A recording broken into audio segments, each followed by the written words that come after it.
Beautiful. Here's a single, detailed, emotional story told as scenes that follow a baby's 9-month, about 40-week journey inside the womb.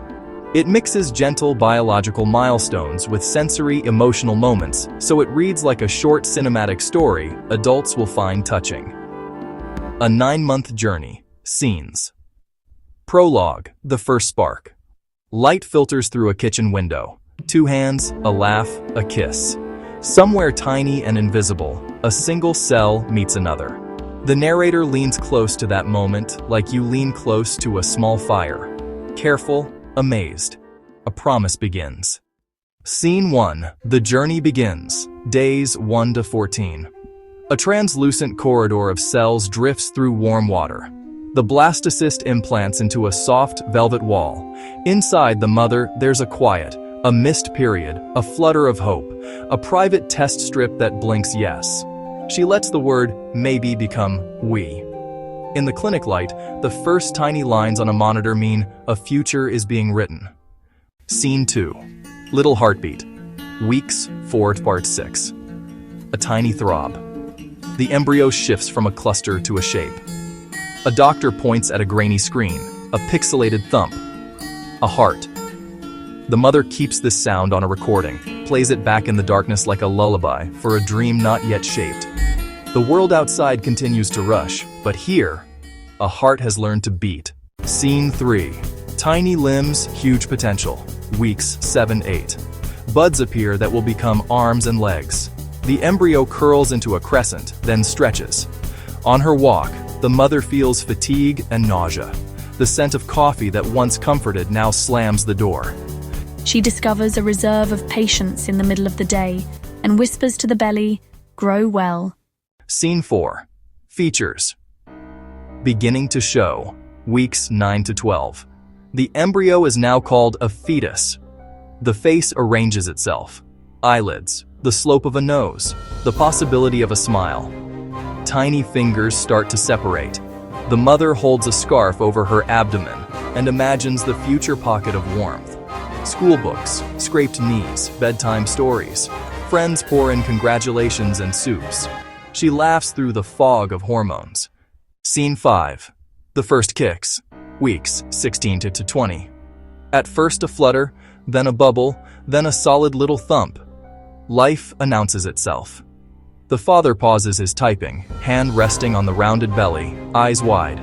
Together they trace the outline, trying to feel the movement from outside. The fetus has grown so that a hiccup can ripple through the mother's ribs and make her giggle out loud in the supermarket aisle. In the dim, walled world, the fetus practices breathing motions, sipping amniotic fluid, curling into sleep cycles. The beating of the mother's heart, the low bass of her voice, become the soundtrack. She sings a song she hasn't thought of since childhood. The baby learns the rhythm of her voice. In months, that song will be a comfort. Scene 7. Recognizable baby. Weeks 24 to 28. Baby's skeleton hardens, eyelids blink in practice, and fat begins to smooth the outline. The mother starts buying tiny clothes she can't yet imagine in shape. A sonogram shows a cheek, a hand waving, a profile like a note passed in class. The couple argues gently about names and then backs away smiling, not ready to choose forever yet. Movements are strong now, honest and insistent. Little elbows pressing under the ribs, kicks like small protests. The baby responds to light, to voices, to music. The mother's sleep is a series of half-dreams stitched together. She naps in afternoon sunlight and feels both fragile and enormous. She reads lists and packs a bag she hopes won't be needed for weeks. Inside, the lungs practice. The brain folds tighter. The body stores fat as if tucking away winter food. The baby begins to settle into a favored position, head down, the way most babies will come into the world. The mother's pelvis loosens. Old joints complain, but she feels ready. Fear and fierce love mingle, a worry about the pain of birth and a certainty that every second of it will be worth what waits.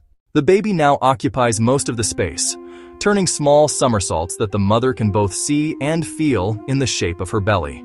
She walks slower, breathes deeper, practices slow exhalations she learned in birthing classes. Nights are long but full of talking. She tells stories about her childhood, about the people who will meet this child. The world seems to be holding its breath with them. There is a sense of readiness. The house feels smaller, and every soft blanket seems like prophecy. The baby's kicks become rhythmic patterns. The mother decodes like messages from a pen pal.